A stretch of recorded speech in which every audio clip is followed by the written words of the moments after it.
Assalamualaikum warahmatullahi wabarakatuh. Waalaikumsalam. Ya, baik. Alhamdulillahirabbil alamin wassalatu wassalamu ala asrofil anbiya wal mursalin sayyidina Muhammadin wa ala alihi washabihi ajmain. Amma ba'du. Rabbi shrahli sadri wa yassir li amri wa hlul 'uqdatam min lisani yafqahu qawli. Alhamdulillahirabbil alamin. Puji syukur kita panjatkan kepada Allah Subhanahu wa taala atas limpahan rahmat dan karunia. Alhamdulillah hari ini kita bisa berjumpa lagi, bersilaturahmi lagi dalam keadaan sehat walafiat. Puji syukur kita panjatkan kepada Allah Subhanahu wa taala atas limpahan karunia dan rahmatnya, dan uh, sholawat serta salam kita curahkan kepada junjungan kita Nabi besar Muhammad Shallallahu Alaihi Wasallam. Baik Bapak Ibu dimanapun Anda berada, jumpa lagi dengan SNF Consulting dan Madrasah Mabrur tentang ngaji wakaf korporat seri ke-28. Hari ini kita akan membahas uh, topik dengan judul investasi wakaf dari nol. Ya. Terima kasih kepada Bapak dan Ibu yang sudah hadir ya sampai pagi ini. Saya sapa dulu, ada Pak Ade Chandra, ada Pak Agung, ada Pak Andi Widianto, ya, ada Pak Irwan, Pak Khairul Anam, ya. Kemudian ada Pak Reza Robi, kemudian Pak Sutrisno, Pak Rahman, ya, dan lainnya. Terima kasih saya ucapkan ya atas eh, kehadirannya. Insya Allah kita akan sampai pukul 6.30 ya. Ini sambil menunggu kawan-kawan yang lain yang belum masuk. Baik, Bapak Ibu,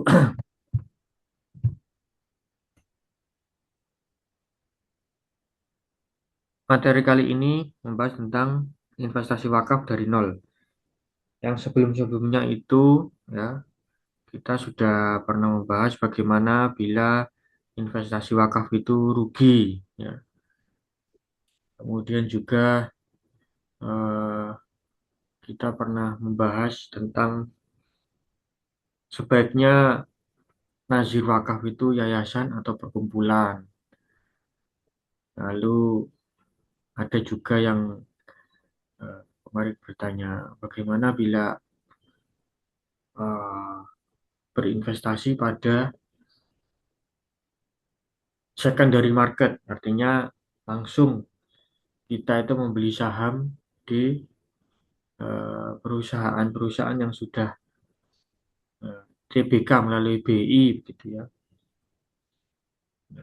Banyak banyak pertanyaan dari kawan-kawan. Nah, hari ini kita berdiskusi bagaimana sih caranya itu investasi wakaf dari nol, dari tidak ada donaturnya, jadi bagaimana menguatkan timnya, tidak punya tim ya. Kemudian bagaimana menyiapkan legalitasnya, bagaimana nanti cara berdonasinya, marketnya kayak apa. Nah, itu kan banyak pertanyaan begitu ya di grup itu. Nah, hari ini kita akan membahas bagaimana sih jadi investasi wakaf itu dari nol. Kemudian kemarin juga masih ada yang bertanya, Mas, kalau dana abadi itu dapat cuan nggak kira-kira ya? Gitu ya. Dana abadi, cuan nggak kira-kira ya? Dapat cuan nggak? Dapat cuannya bagaimana, Mas? Dapatnya itu cuan apa pahala, Mas? Pasti banyak begitu yang bertanya di grup atau japri saya begitu ya. Baik, nah, mudah-mudahan semakin kita ini mengedukasi ya, semakin kita berdiskusi melalui Zoom begini, kawan-kawan bisa tercerahkan begitu ya. Dan tidak lupa pula saya sampaikan bahwa kita ada selain yang Zoom begini, kita juga ada sesi kelas ya, kelas offline. Jadi Bapak dan Ibu bila masih kurang jelas juga dan langsung ingin gas, langsung ingin praktek, bisa langsung masuk ke kelas kita ya.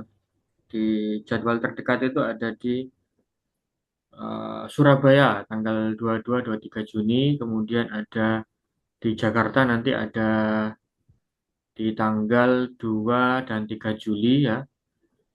Itu kemudian ada kita juga ada kelas lanjutan.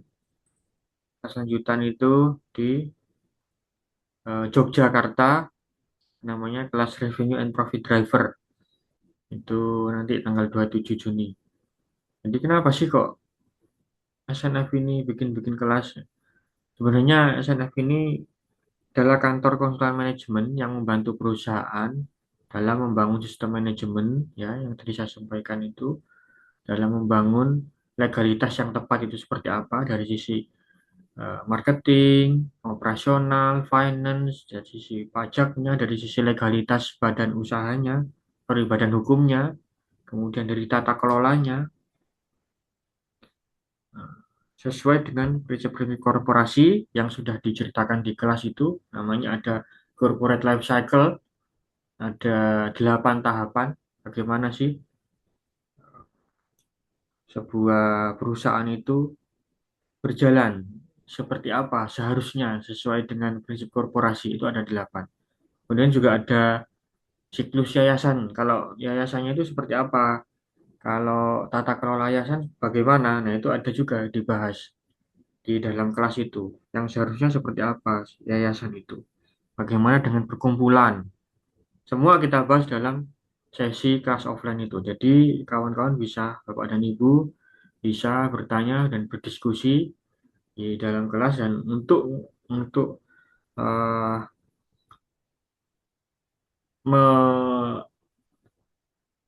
melanjutkan dari kelas itu kita ada namanya program manajemen sparring partner. Yaitu tadi kita membantu klien-klien untuk berjalan sesuai dengan yang sudah kita susun dan kita pelajari di kelas. Baik, Pak Iman, Oke, siap ya? siap. Oke, baik, langsung saja kita serahkan ke Pak Iman untuk memulai materi. Monggo, Pak. Oke, Assalamualaikum warahmatullahi wabarakatuh. Waalaikumsalam warahmatullahi wabarakatuh. Alhamdulillahirrahmanirrahim. Rabbi nasta'inu ala umuri dunya wa din. Wassallallahu ala asrafil anbiya wal mursalin. Nabiyina Muhammadin wa ala alihi wa sahbihi ajma'in. Amma ba'd. Faya ayuhan nas ittaqullaha haqqa tuqatih wa la tamutunna illa wa antum muslimun. Alhamdulillah kita bisa bertemu kembali di hari ini. Judul presentasi yang saya bikin hari ini judulnya adalah dari nol wakaf yang menjual. Ini saya disclaimer ini artikelnya adalah tulisan saya, tapi yang bikin slide ini AI Gemini. Jadi saya saya hanya ngasih prompt aja, terus dibikinkan slide-nya oleh Gemini. Walaupun aslinya pemikiran saya. Nah, ini eh, jadi kalau kita ngomong wakaf itu memang potensinya besar. Contoh-contoh banyak, kampus-kampus, lembaga-lembaga sosial, lembaga keagamaan, bahkan ada endowment fund itu yang khusus merawat taman gitu ya. Ada aja gitu. Jadi kerjanya ngerawatin taman itu membiayai perawatan taman di berbagai kota. Dulu juga pada zaman Nabi ada wakaf sumur dan sebagainya. Banyak. Tapi pertanyaannya adalah bagaimana caranya dari nol itu? Dan kita tahu bahwa dalam hal ini kita, umat Islam atau Indonesia ini tertinggal dalam Endowment Fund ini. Nah, maka pertanyaannya adalah gimana kita memulainya dari nol? Itu pertanyaan yang menarik untuk kita bahas. Jadi selama ini, misalnya kalau kita lihat ya, kalau bicara tentang potensi wakaf itu di masjid-masjid atau musola-musola kecil sekitar kita. Katakanlah misalnya ada sebuah musola kecil di dekat rumah kita yang biaya operasionalnya itu untuk listrik, memberi uang marbot dan sebagainya itu sebulan 10 juta. Nah, paradigmanya selama ini karena kebutuhannya sebulan 10 juta ya, maka setiap bulan takmir masjid mengumpulkan uang infak dari para jamaah. Ada yang bayar 100.000, ada 50.000, ada yang 10.000, ada yang 2.000. Dikumpulkan semua di kota infak itu, kemudian terkumpullah duit 10 juta, dipakai untuk biaya operasional, gaji marbot, listrik, dan sebagainya. Nanti bulan depan berjalan lagi, itu diulang lagi. Bulan berikutnya berjalan lagi, itu diulang lagi. Nah, yang seperti itu, satu sisi permasalahan sosial terselesaikan. Kebutuhan operasional masjid jalan. Tapi sisi lain, sebenarnya ada potensi ekonomi yang tidak tergarap. Gitu. Ada potensi ekonomi yang tidak tergarap. Ada ada logika sederhana. Ada sebuah tempat parkir, itu nulis begini, parkir mobil per jam 5.000. Tapi kalau menginap 24 jam, tarifnya jadi 100.000. Apa itu? Sebenarnya kalau 24 jam kali 5.000 itu kan 120.000. Tapi kalau orang 24 jam diberi keringanan oleh tempat parkir itu, disuruh hanya bayar 100.000. Nah, jadi takmir masjid tadi sebenarnya sedang meminta kepada jamaah uang yang kalau terkumpul sebulan jadi 12 juta, 20 juta, 20 juta. Kalikan 2 bulan 40 juta. Sorry, masa 10 juta ya. Kalikan 2 bulan, ya sebulan 10 juta, kalikan 2 bulan 20 juta. 3 bulan 30 juta, 40 juta, dan seterusnya. 120 juta, 130 juta, 200 juta, 210 juta, 240 juta. Nah, sampai pada angka 250 juta itu menarik. Kenapa? Kalau 240 juta, adli 2 tahun ya, itu kita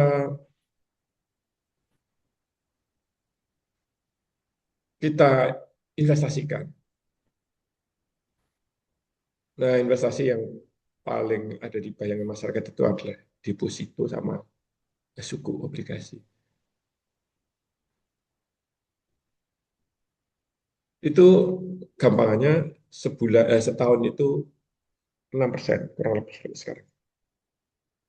Nah, tadi kan sebulan 10 juta, 2 bulan 20 juta, terus tadi saya ngomong sampai 240 juta ya.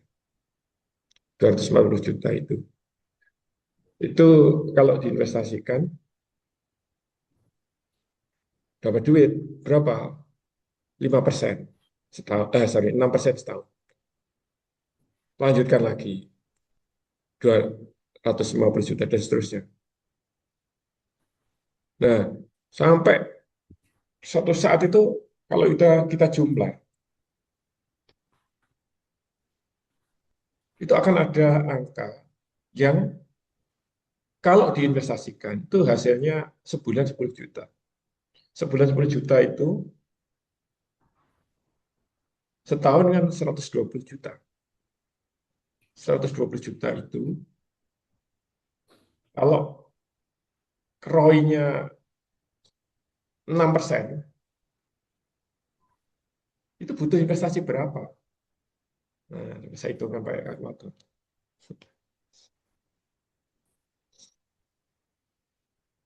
Jadi ada titik tertentu yang nanti angkanya itu akan menjadi ini.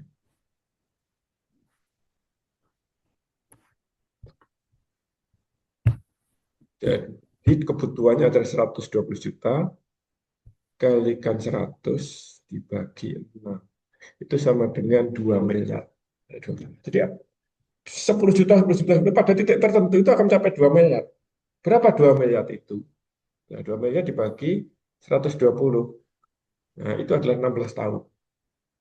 16 tahun. Jadi selama 16 tahun, uang 120 juta, 120 juta itu terkumpul sama dengan 16 miliar. Nah, sementara kalau orang, maaf, jadi tadi kan sebulan 1 juta, 10 juta, 10 juta. Itu kalau orang bisa mengumpulkan terus 10 juta, 10 juta, itu nanti pada titik tertentu, itu kan akan mencapai duit 2 miliar. 2 miliar dibagi 120. Itu sama dengan 16 tahun, maaf, 16 tahun.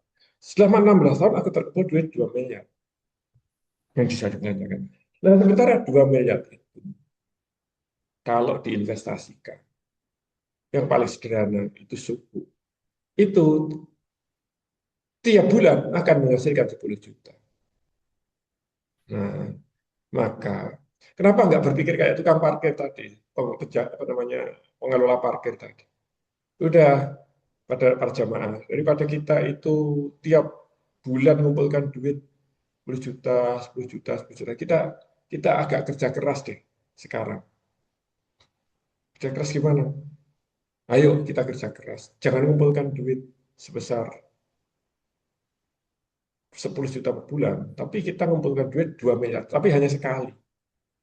2 miliar tapi hanya sekali. Untuk apa? Kita investasikan. Dengan ROI 6%, maka tiap bulan akan tercapai 10 juta. Nah, gitu sebenarnya paradigmanya itu. Apa dampaknya?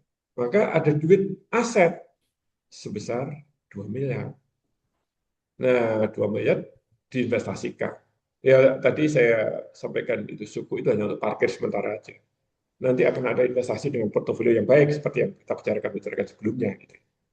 Jadi sebagai gambaran. Itulah yang harus dilakukan. Jadi perubahan paradigma dari konsumtif menjadi produktif. Nah, dari urunan bulanan 10 juta menjadi sekali urunan 2 miliar. Dan kemudian tidak pernah urunan lagi. Itu paradigma yang harus kita bangun. Jadi kalau kita perhatikan seperti itu, maka wakaf itu punya dua dimensi. Dimensi sosial sama dimensi ekonomi. Dimensi sosialnya apa? Menyelesaikan masalah-masalah sosial, kebutuhan operasional masjid, kebutuhan panti asuhan, kebutuhan operasional sekolah. Nah, dimensi ekonominya apa? Ada akumulasi aset. Asetnya itu akan menggerakkan ekonomi. Kalau kita pakai investasi pada dunia bisnis, bisnisnya akan bergerak, akan tumbuh. Nah, maka ini kata AI ini instrumen hybrid, itu bukan istilah saya, itu istilahnya AI, instrumen hybrid.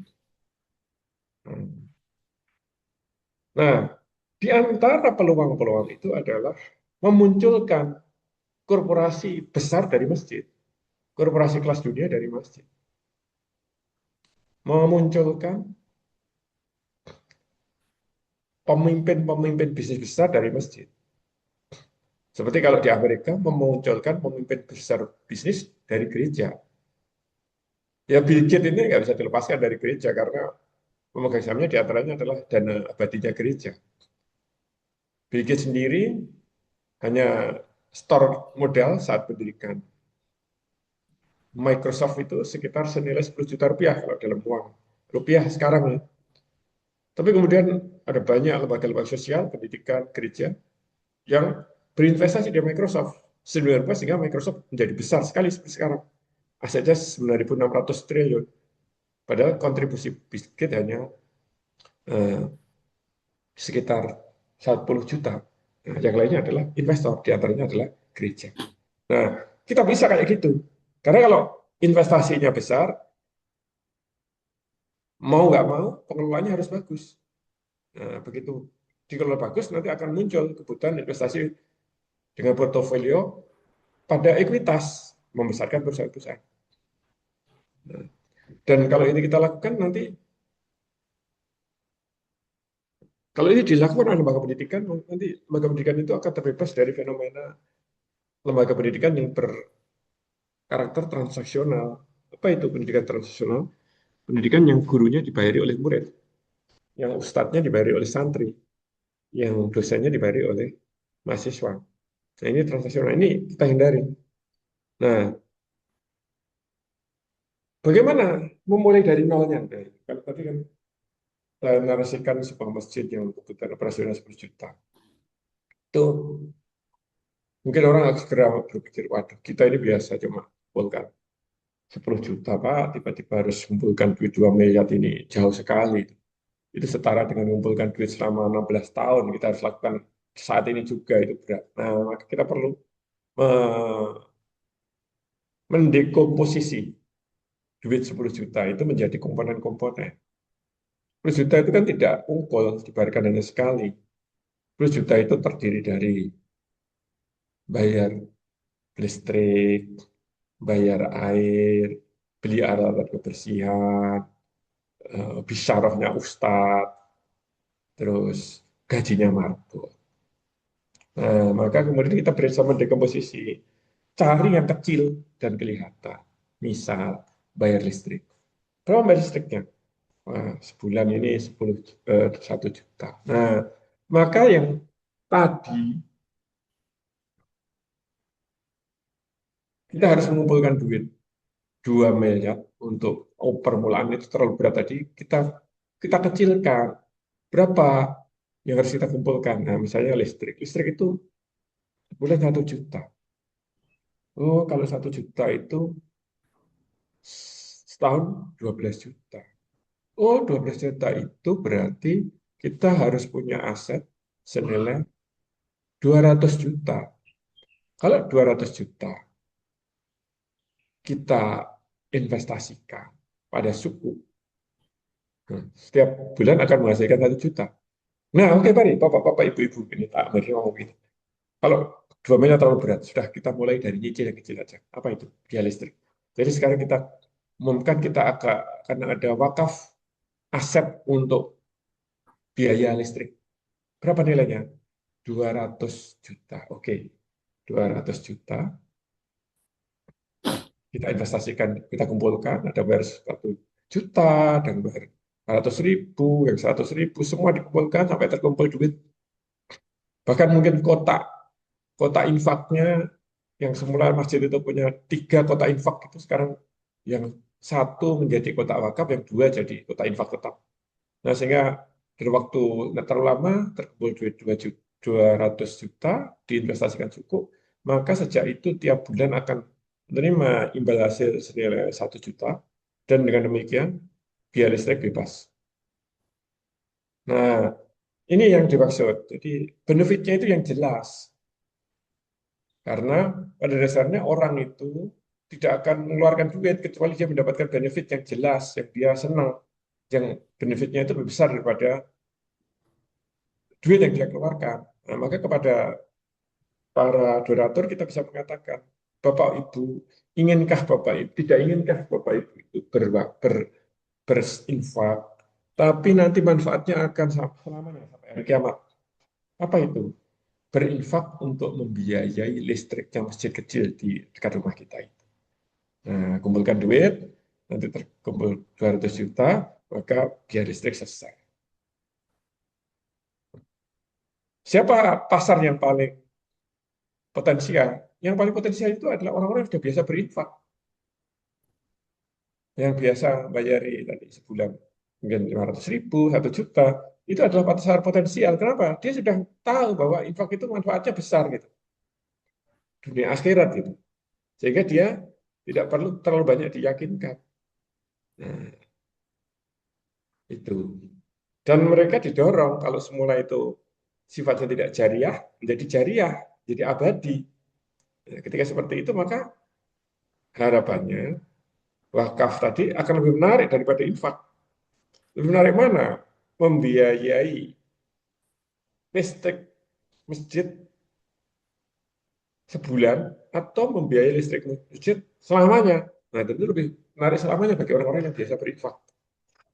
Nah, itu yang harus kita eh, lakukan. Dan kemudian transparansi. Jadi eh, laporannya harus jelas, mudah dibaca oleh para donatur. Itu. Nah, jadi apa sih perbandingan antara infak tradisional yang biasa kita pakai itu dengan wakaf korporat? Ini yang bikin AI dan tulisan saya. Status pokoknya, kalau infak habis, kalau wakaf korporat awet, abadi, lestari.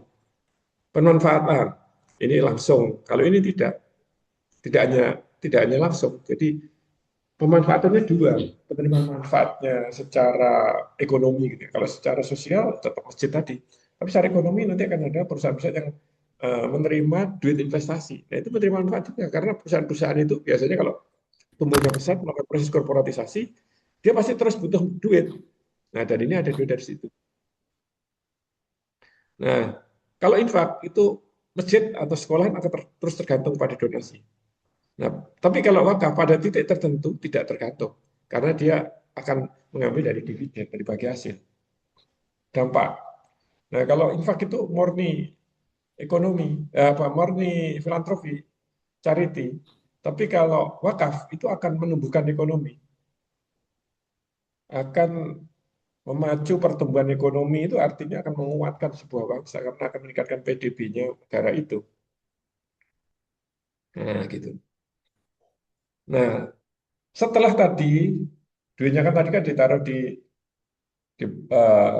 suku kalau di suku itu kemarin sudah kita bicarakan itu kemakan inflasi, maka itu harus segera diperbaiki setelah dapat duit sementara diparkir di suku nanti selanjutnya begitu ada peluang untuk ekuitas nggak masuk ekuitas karena kalau benchmarknya pengelola dana abadi gede Harvard University itu 50-50 yang masuk ekuitas itu 50%, yang utang piutang 50%, MIT itu yang masuk ekuitas 70%, utang piutang 30%.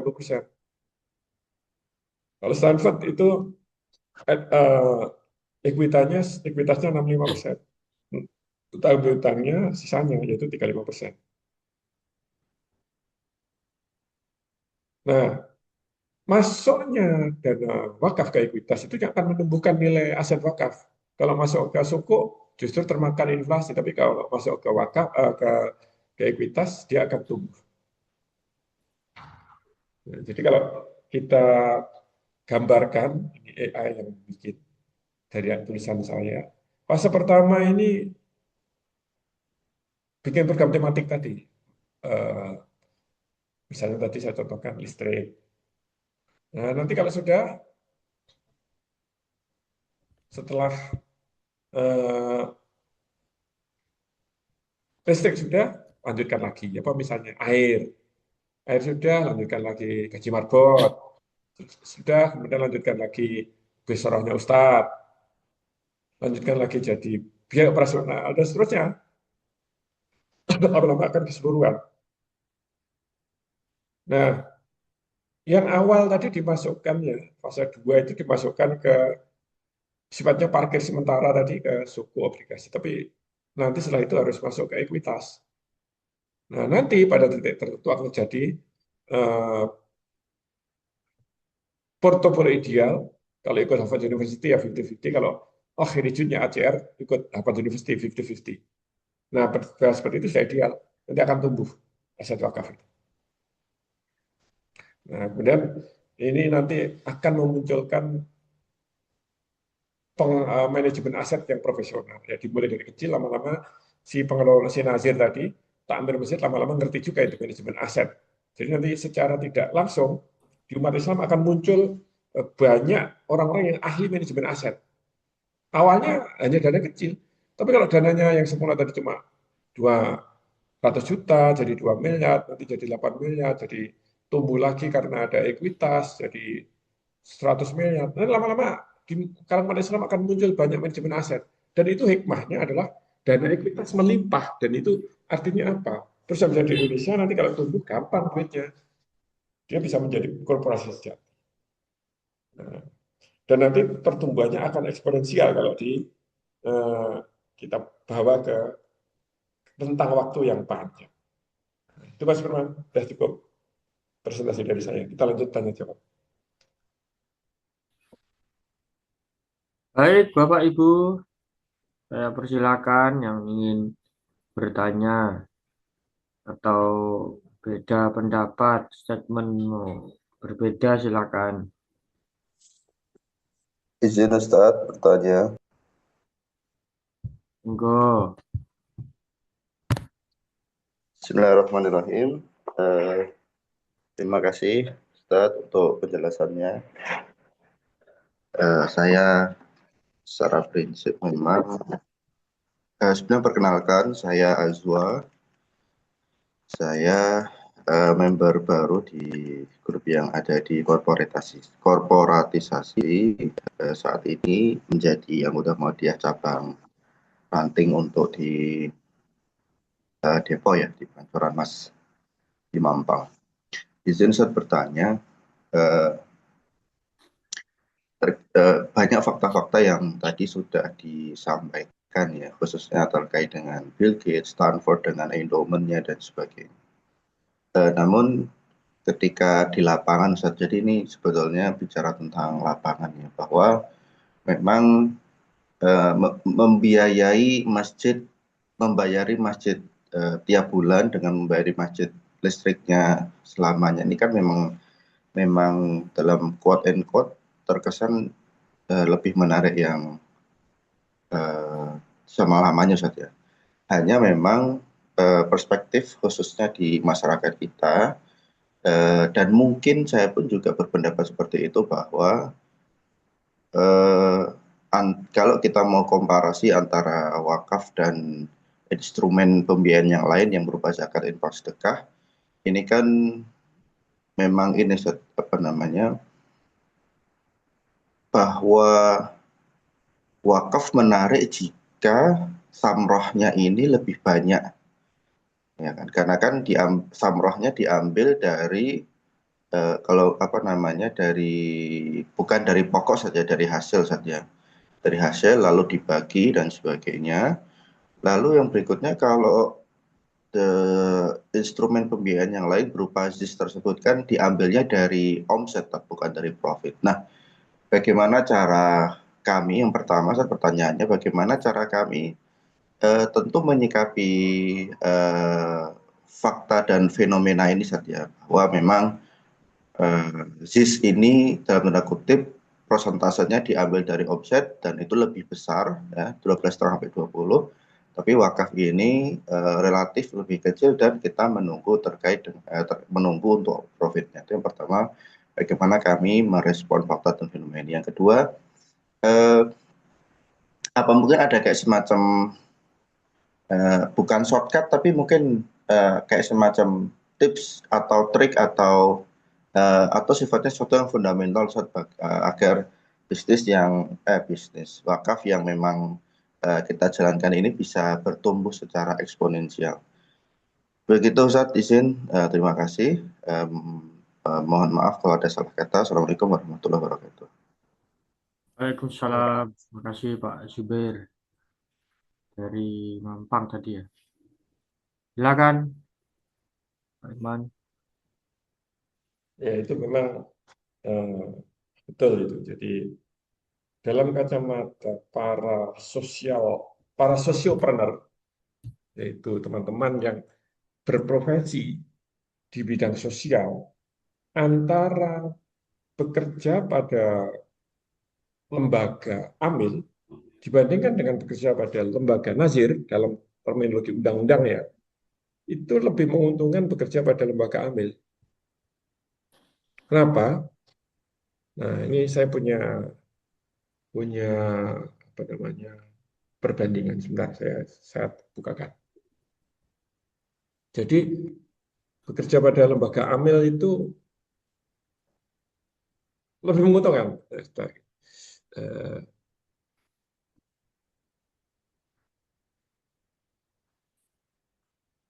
saya punya tulisan judulnya adalah tentang sosiopreneur itu. Maka ini perbandingannya. Eh,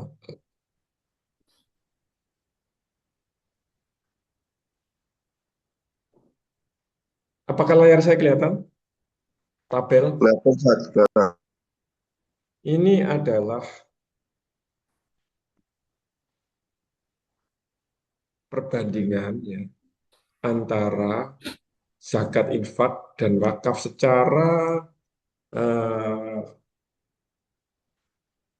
secara dari tahun ke tahun ya. Nah, ini yang kiri ini, apakah kursor saya kelihatan juga, Pak? Kelihatan. Kelihatan. Oke ya, oke, Kelihatan. oke, makasih. Jadi ini ada dua lembaga.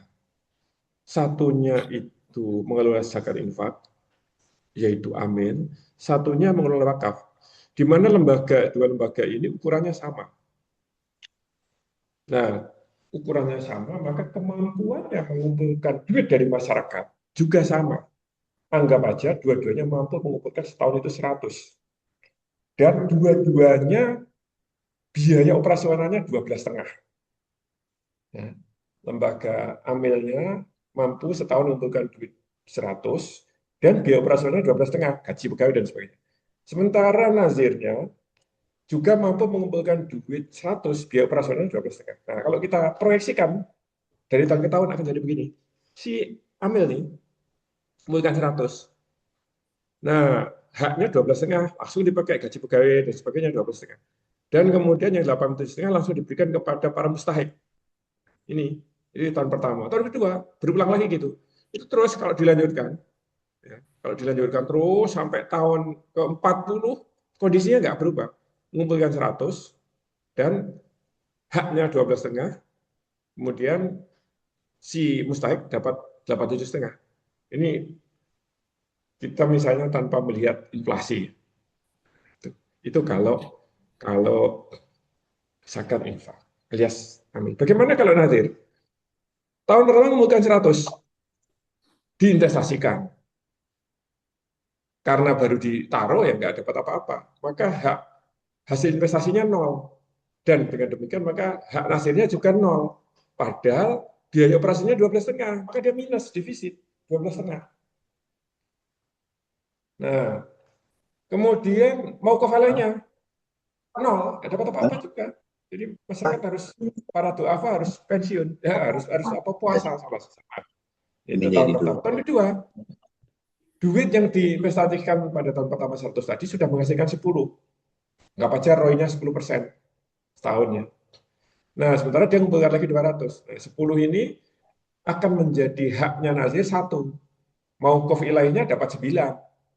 Nah, maka sekarang defisitnya tinggal 11,5. Tapi yang kemarin 12,5 itu terakumulasi dari 24,0. Nah, 24. Tahun ketiga mengumpulkan lagi 100, akumulasinya 300. Yang 200 diinvestasikan menghasilkan 20. Nah, hak nasirnya 2, hak wakaf lainnya sekarang meningkat menjadi ini 18 ini. Sorry, 9. Bukan. Ini 20, 2, 18. Nah, 18. Itu terus kalau dilakukan lama-lama defisitnya itu akan menurun. Pada tahun ke-14 dia sudah tidak lagi defisit si nazir itu. Tapi akumulasi defisitnya masih 84, ini anggap aja bisa utang kepada pihak lain. Nah, itu dari kacamata nazir. Dari kacamata Machiavelli, semula 0, 9, 18, pada titik tertentu, yaitu pada tahun ke-11, haknya mauquf alaih, yaitu kamu duafa, itu sudah lebih besar daripada haknya mustahik. Nah, maka ini puasanya mauquf ilahi tadi sudah terbayar. Lanjut, lanjut, dan yang menarik itu selalu ada akumulasi aset. Pada tahun di mana si Nazir sudah tidak defisit tadi, akumulasi asetnya 1.400. Kalau ini angkanya miliar berarti 1,4 triliun. Lanjutkan terus, defisit ini akan makin lama makin terbayar, dan pada tahun ke-26 itu defisitnya sudah tidak ada, sudah terbayar kalau tadi dari utang. Nah, yang menarik adalah sekarang mauquf ilaihnya dapatnya 225. Nah, si nazirnya dapatnya naik sekarang dari semula 1, 2, dan seterusnya pada tahun ini, pada tahun ke-40 ini, tahun berapa ini? Tahun 26 ini sudah naik menjadi 25. Nah, sudah lebih besar daripada haknya si temannya yang berprofesi menjadi amil. Dan seterusnya pada tahun ke-40 ini akan ada akumulasi aset 4 triliun kalau ini angka ini miliar. Mau kofilainya alainya dapat 351, si nasirnya dapatnya 350, jadi sejahtera. Nah, itu Pak, kira-kira kalau dibandingkan dengan hitungan tanpa memperhatikan inflasi, dengan hitungan ROI rata-ratanya 10%. Begitu, mungkin bisa di feedback lagi. Ustadz izin. Oke.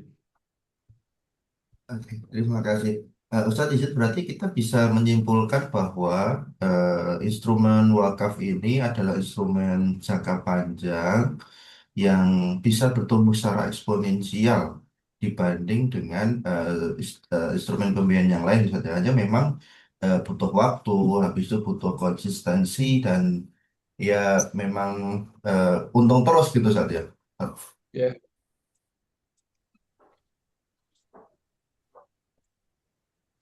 Nah, tapi ini kan saya mengumpamakan tidak ada pertumbuhan ROI. ROI-nya 10% mulu. Faktanya kalau pakai cara tadi, Harvard University yang suku separuh, yang ekuitas separuh, nanti pertumbuhannya itu lebih banyak didorong oleh pertumbuhan dividen sebenarnya. Sedemikian rupa sehingga sebenarnya ini angka ini wakaf ini terlalu jelek untuk yang aslinya gitu, dibanding yang aslinya nanti didapat. Tapi kalau infak sudah seperti itu betul. Tapi kalau wakafnya ini sebenarnya harusnya tidak seperti ini, karena dalam Sederhana waktu ini. 40 tahun nanti akumulasinya ini kan hanya berdasarkan nilai yang seolah-olah tidak pernah tumbuh. Padahal kalau wakaf tumbuhnya itu lebih besar daripada inflasinya gitu. Jadi ini bukan 4.000 lagi pada tahun 40, ini sudah 40.000 bahkan mungkin lebih. Nah, nanti kalau ingin tahu seberapa aslinya, tunggu aja ACR. ACR ini pada tahun kelima ini. Saya mau mulai bersama teman-teman dengan konsep wakaf, ini tahun kelima dan masih eh, defisit biaya operasional. Tapi karena memang ini didirikan oleh teman-teman yang tidak butuh duit dari ACR, teman-teman eh, masih para pendiri itu bekerja sebagai pro bono ya, jadi social full. Jadi teman-teman tidak mengambil benefit, sehingga teman-teman yang ngurusi ACR itu sekarang tidak ada gaji, sehingga ACR tidak ada biaya operasionalnya nol, karena semua yang ngurusi tidak dibayar. Tapi nanti pada titik tertentu kita akan merekrut pegawai, dan pegawai nanti yang dibayar. Nah, selama belum bisa merekrut pegawai, yang ngerjakan adalah langsung para pendiri secara sosial full, tidak mendapatkan benefit finansial apapun. Nah, nanti baru setelah mampu menggaji pegawai, pegawai itulah yang akan bekerja sebagai profesional di lembaga amal. Gitu. Nah, tunggu aja nanti kira-kira berapa tahun kita bisa menggaji pegawai. Paling berikan saya 10 tahun udah bisa gaji pegawai. Ini tahun kelima. Nah, tapi kalau nunggu kan nanti ACR jadi kayak yang kita gambarkan, kayak kayak di Harvard itu, tapi teman-teman kan masih belum memulai. Daripada nunggu ya dimulai saja, gitu.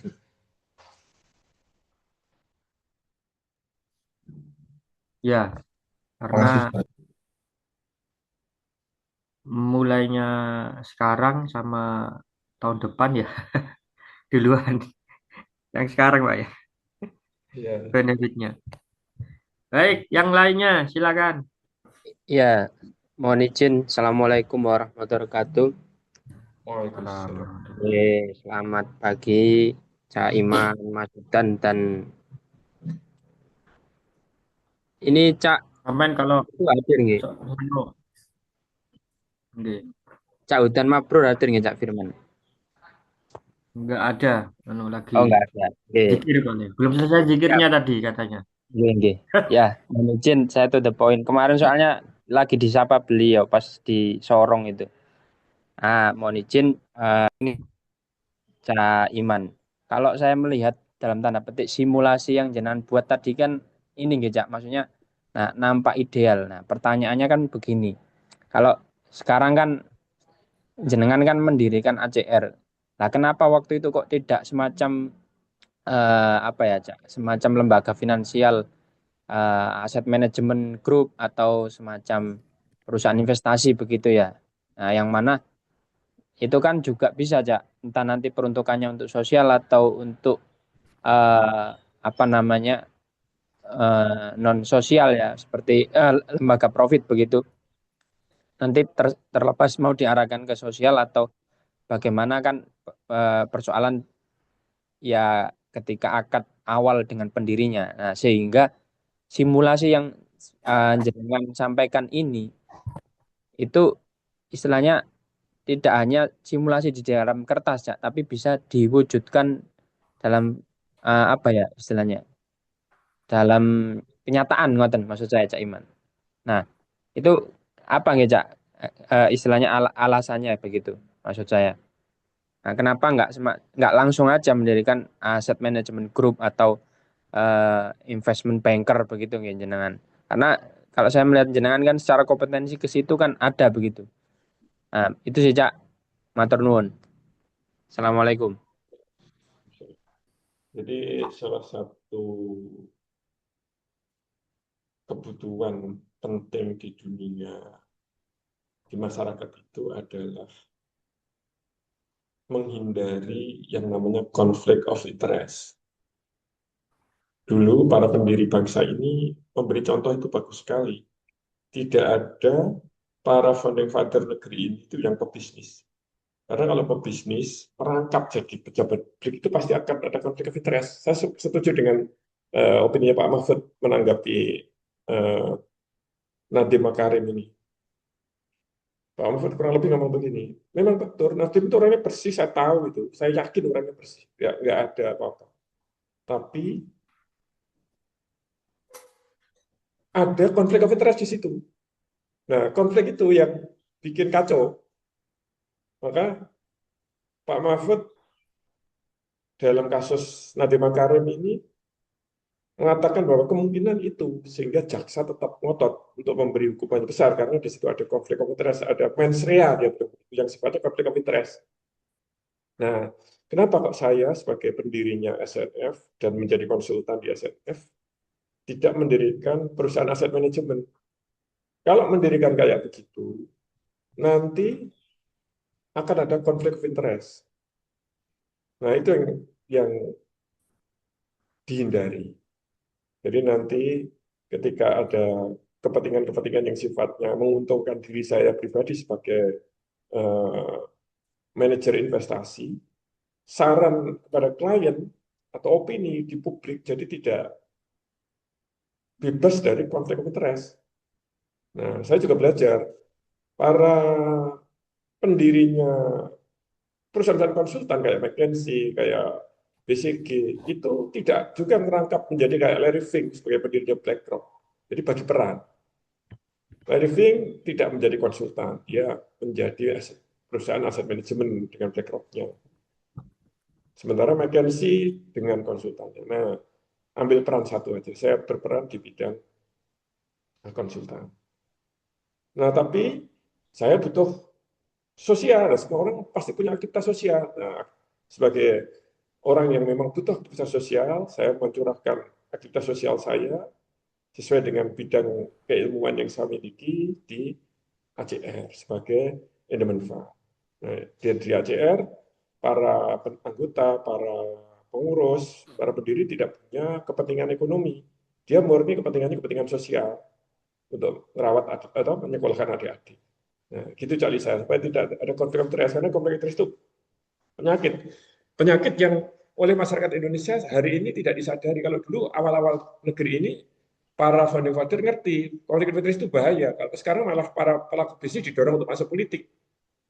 Para politisi didorong untuk berbisnis. Ini menurut saya konyol. Keluarganya politisi didorong berbisnis ini kita setback, ini kita bahkan bukan setback, ini kita mengalami degradasi kualitas masyarakat dari kacamata konflik of interest ini. Nah, maka karena masyarakat kita lagi salah, lagi error, ya jangan ikut-ikutan masyarakat. Kita harus kembali kepada apa yang dilakukan oleh para founding father negeri ini, yang membebaskan pengelola negeri ini dari konflik of interest. Gitu, Cak Rizal. Oke, terima kasih. Baik, oke, saya garis bawahi di sini berarti poinnya di sini adalah ada konflik of interest itu, Cak. Nggih. Oke. Nah, maksud saya simulasi tadi itu kan apakah ada semacam asumsi-asumsi seperti itu, Cak? Sehingga bagi saya yang nyuwun sewu nggih, ini kan saya problemnya saya ini kan memang belum berpengetahuan lebih seperti jenengan kan begitu. Sehingga saya mencari sumber pengetahuan. Nah, sehingga dengan pengetahuan itulah nanti makanya saya sangat sepakat harus berilmu kan gitu. Kalau melakukan segala sesuatu harus berilmu karena nggak ero lah biar melakukan perusahaan investasi dan seterusnya kan begitu ya. Nah, pertanyaan saya simulasi yang jenengan buat tadi itu apakah ada semacam parameter-parameter atau itu masih asumsi-asumsi karena yun saya ucap kadang-kadang faktor di lapangan atau kondisi real di lapangan itu kan seringkali dinamis begitu nggih. Nah, jadi misal kita berinvestasi pada perusahaan ini, ya kita memang ada sebuah harapan begitu ya dengan perusahaan yang kita invest ini akan berkembang, kemudian menjadi bagus dan seterusnya. Tapi kadang-kadang ya itu tadi ada aja problem faktor real di lapangan. Karena kalau saya mengamati Cak, mungkin simulasi yang bukan simulasi ya, contoh-contoh yang jenengan sebutkan tadi seperti di MIT, Harvard, kemudian Yale University atau Stanford begitu. Kalau saya melihat itu ekosistem mereka memang proven bahasa saya. Nah, sedangkan di negara kita, kalau istilah meminjam Bu Sri Mulyani ya, Cak, ya orangnya kerja keras, asetnya tidur-tidur aja, kemudian nyun sewu ya pemerintahnya seperti ini kan begitu. Jadi secara ekosistem ini apa ya? Kalau saya melihat itu kok nggak mendukung sama sekali dan nggak tidak memang tidak didesain untuk menuju negara maju gitu loh, Cak. Cuman saya tidak patah semangat. Ya dari saya mikir ini ideal, ya gak mulai-mulai ngedekno perusahaan investasi kan begitu nggih. Nah, itu maksud saya apakah simulasi tadi itu ada semacam variabel atau asumsi kondisi ideal dan seterusnya begitu, Cak. Ngoten. Terima kasih. Jadi itu tadi saya sampaikan, itu simulasi itu dibikin dengan return on asetnya konstan 10% terhadap aset awal. Padahal realitasnya, misalnya ACR ini baru jalan tahun kelima ya. ACR itu kan sekarang asetnya sekitar hampir 1,5 miliar. Tapi ya 1,5 miliar itu bukan berarti orang-orang para anggota itu beriuran 1,5 miliar. Ada iurannya orang-orang, tapi ada pertumbuhan nilai aset karena ada fair value dari investasinya berupa saham. Nah, sekarang ini ROI-nya berapa? ROI-nya itu sekitar 5%. Tapi 5% itu bukan dari uang yang dikumpulkan orang-orang. 5% dari total nilai aset sekarang, di mana total nilai aset sekarang itu ada di dalamnya komponen pertumbuhan nilai saham. Kalau dihitung hanya dari duitnya orang-orang, bukan 5%, itu bisa 10% lebih sebenarnya. Nah, jadi sebenarnya proyeksi yang saya bikin untuk wakaf itu proyeksi terlalu pesimis sebenarnya. Bukan optimis, itu terlalu pesimis. Tapi kalau yang apa namanya yang amel itu ya kayak gitu, kurang lebih kayak begitu. Tapi yang wakafnya terlalu pesimis karena apa?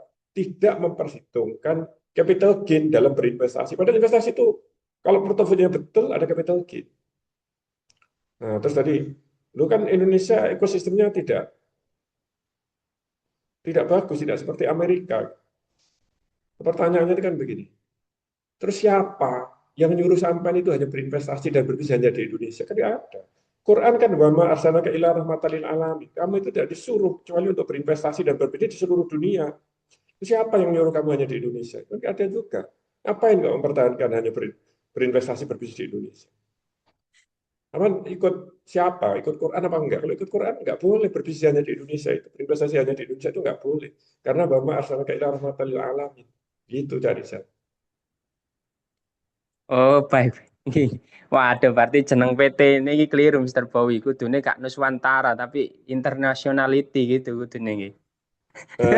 Makanya SRE Consulting namanya PT SRE Consulting Mendunia. Karena kita Iya, iya. pakai Quran, nggak pakai apa isi kepalanya orang-orang, kita pakai Quran aja. Ya, ya udah Cak, nggih, nanti kita adendum lah 5 tahun lagi. Nggih puniken. Nggih, siap. Matur suwun Cak Iman. Ini apa namanya sharing dan apa namanya eh pencerahannya nggih.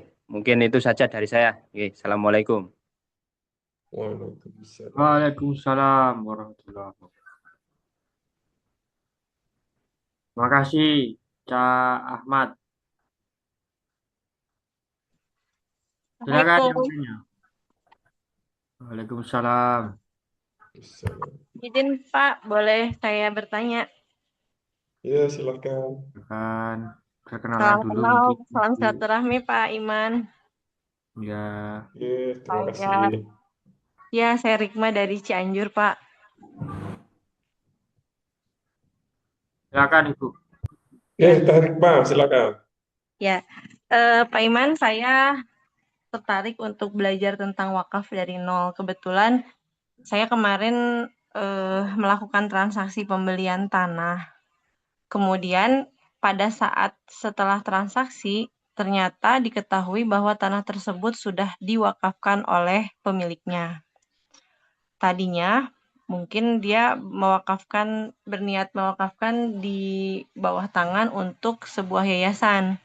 Namun pada saat yayasan itu berjuang untuk mendirikan sebuah bangunan, ternyata dia mau menempuh perjalanan untuk mencari dana ke kementerian, sehingga diwajibkan adanya akta dari KUA setempat. Nah, yayasan tersebut mendaftarkan tanah tersebut ke KUA sehingga sudah terdaftar menjadi tanah wakaf gitu ya. Nah, si pemilik ini tadinya berniat untuk mewakafkan kembali kepada yayasan yang lain karena memang tidak dipergunakan, tidak berhasil mendapatkan dana sehingga terbengkalai gitu. Nah, niatnya mau memindahkan dari yayasan A ke yayasan B, tetapi dalam bentuk uang, sehingga dia berencana untuk menjualnya ke saya gitu, Pak. Nah, pada saat saya konfirmasi ke ulama setempat bahwa tanah wakaf itu tidak bisa diperjualbelikan. Akhirnya transaksinya jadi batal gitu ya, Pak. Namun, apakah perjanjian wakaf itu, pertanyaannya satu, apakah perjanjian wakaf itu bisa dibatalkan ketika sudah terjadi ikrar diaktakan oleh KUA, atau digantikan dengan bentuk yang lain yaitu uang, atau digantikan dengan tanah yang lain? Pertanyaannya gitu tiga ya Pak. Terima kasih Pak Iman. Ya, terima kasih.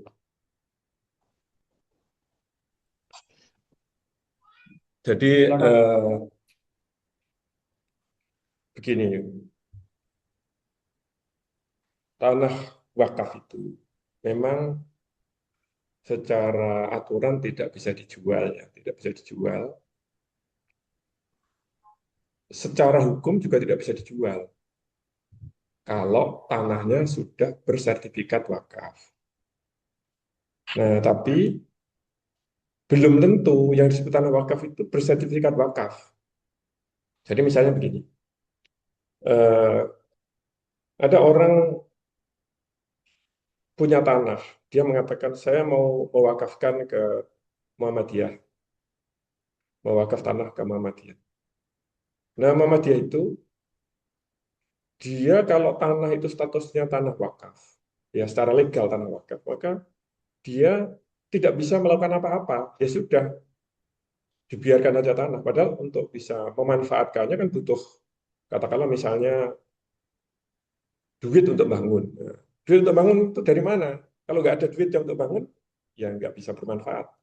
Maka Muhammadiyah bisa mengatakan begini kepada orang wakaf itu, boleh nggak kalau tanahnya ini statusnya jangan wakaf, tapi hibah aja ke Muhammadiyah. Kenapa? Kalau wakaf kami nggak bisa melakukan apa-apa. Kami juga nggak bisa menerima karena kami nggak punya duit untuk bangunnya. Nah, tapi kalau hibah, nanti kami bisa jual untuk dipakai untuk bangun di tempat lain. Atau sebaliknya, nanti ya dari tempat lain kita pakai untuk bangun di sini. Nah, maka Muhammadiyah punya tanah. Yang satunya hak miliknya Muhammadiyah. Dari hibahnya jamaah. Hmm. Nah, kalau yang seperti itu bisa dijual. Tapi Nah, sudah diaklakan di KUA, nggak bisa dihapus katanya, Pak. nah, kalau sudah diikrarkan, sudah jadi status di BPN-nya sudah tanah wakaf, memang nggak bisa, memang nggak bisa Hmm. dibalik nama. Kalau sudah status legalnya tanah wakaf. Ya.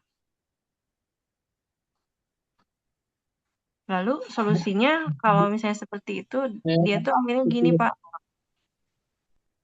Kalau saya sedikit informasi kali ya, Oh iya, boleh, Pak. Asep ya.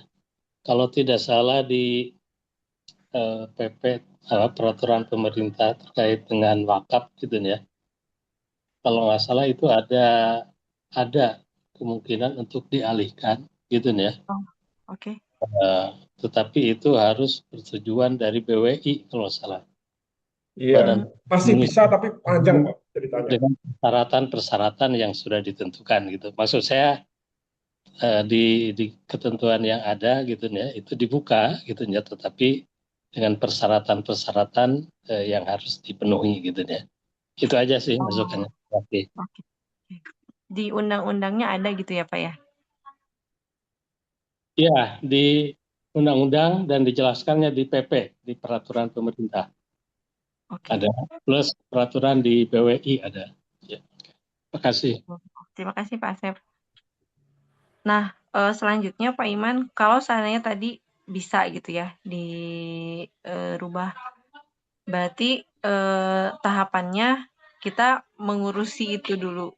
Berarti kan panjang ya tadi kata Pak Iman. Ya. Nah, lalu akhirnya saya menyadari, ya udah saya apa ya, istilahnya uang yang tadinya untuk beli, dia berniat untuk memberikan ke yayasan, saya alihkan. Jadi saya yang memberikan uang ke yayasan tersebut. Jadi tanah wakafnya itu dipercayakan kepada kami sebagai pengelola berikutnya, sehingga pergantian nadir yang kami daftarkan di KUA dari yayasan A ke yayasan kami.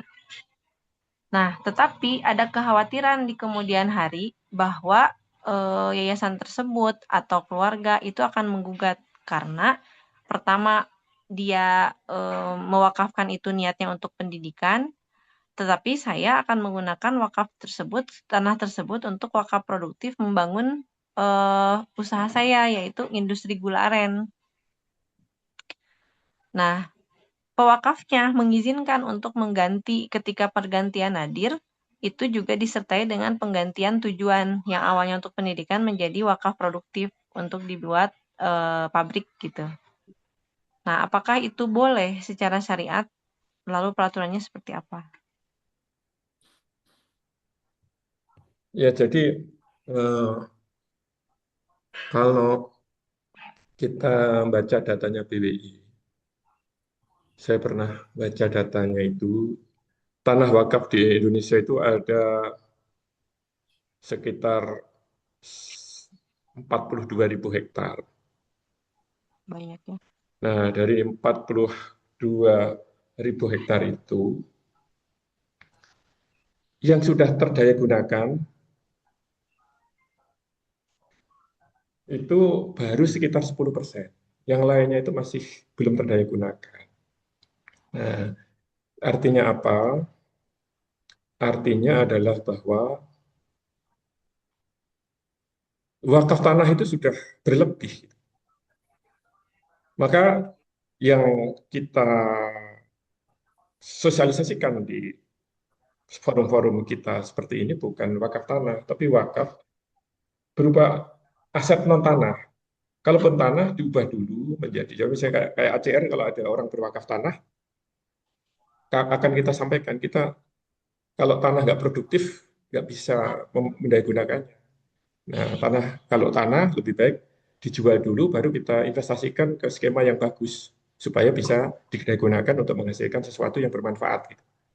Nah, itu jadi masalah-masalah itu tadi muncul karena mindset masyarakat wakaf itu tanah. Kalau mindsetnya sudah diperbaiki, bukan tanah, karena tanah sudah berlebih, maka masalah-masalah itu nggak akan muncul. Tapi kalau sudah terlanjur muncul, ya semaksimal mungkin diurus syarat-syaratnya supaya bisa didaya gunakan untuk kepentingan yang lain. Ya, Berarti itu artinya bisa ya, kira-kira. Pak? Halo, Pak Iman. Ya, halo. Ya, berarti artinya saya bisa menggunakan itu untuk merubah dari tadinya untuk pendidikan menjadi wakaf yang digunakan untuk membuat pabrik.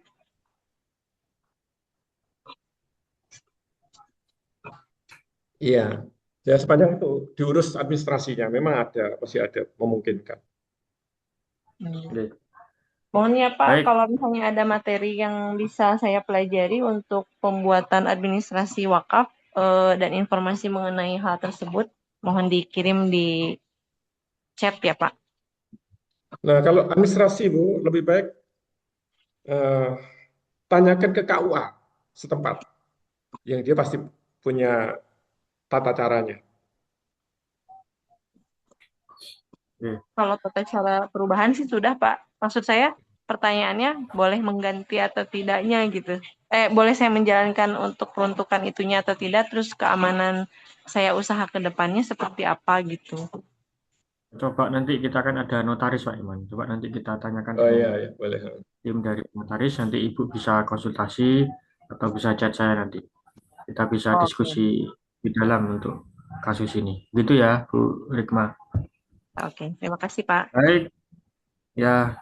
Baik Bapak Ibu, ini waktu kita sudah habis ya. Saya terima kasih Bapak dan Ibu semua hadir pada pagi hari ini untuk berbincang, berdiskusi, bersilaturahmi kepada kami. Dan insya Allah mudah-mudahan kita akan berjumpa lagi di episode mendatang. Saya ucapkan terima kasih banyak ya, terima kasih banyak sekali ya kepada kawan-kawan semua yang sudah hadir setiap pekan ya di pagi hari jam 5.30 ya. Ya luar biasa. Saya ucapkan terima kasih pada Pak Iman, sehat selalu ya. Kemudian kepada yang sudah bertanya, Bu Inaya, Pak Rizal, kemudian Pak Zubir tadi, saya ucapkan terima kasih juga dan juga jangan lupa untuk lebih jelasnya kawan-kawan bisa ikut di kelas terdekat ya dengan materi yang kita pahami hari ini, kelas korporatisasi ekosistem dana abadi wakaf korporat di Surabaya tanggal 22 sampai 23 Juni, di Jakarta ada tanggal 2 sampai 3 Juli ya. Terutama yang apa namanya kasus-kasus seperti Bu Inaya tadi mungkin yang pengen ya apa sih sebenarnya itu bisa masuk di kelas jadi supaya lebih lebih puas itu diskusinya di dalam kelas. Baik, saya kira seperti itu. Materinya tadi Terima bisa kasih. di-share. Terima kasih sekali. Kenapa? Nanti materi akan kita Materinya share tadi di bisa grup. di-share di grup. Ya, bisa nanti di grup Bapak dan Ibu bisa gabung di grup ngaji wakaf korporat WA atau nanti kita akan ada beberapa grup ya. Nanti Anda melalui link di grup tadi kan bisa ada grupnya. Baik, saya pikir seperti itu. Terima kasih. Kurang lebihnya mohon maaf ya bila ada kata ada yang materi yang salah atau pengucapan yang tidak benar, tidak berkenan. Saya mohon maaf yang sebesar-besarnya. Saya tutup. Subhanakallahumma bihamdika asyhadu an la ilaha illa anta astaghfiruka wa atubu ilaik. Assalamualaikum warahmatullahi wabarakatuh. Waalaikumsalam. Waalaikumsalam warahmatullahi wabarakatuh. Matur suwun, Cak Iman, Cak Udan, dan Pak Firman. Waalaikumsalam warahmatullahi wabarakatuh. Terima kasih semuanya. Sehat selalu, sedoyo. Amin, amin. Amin.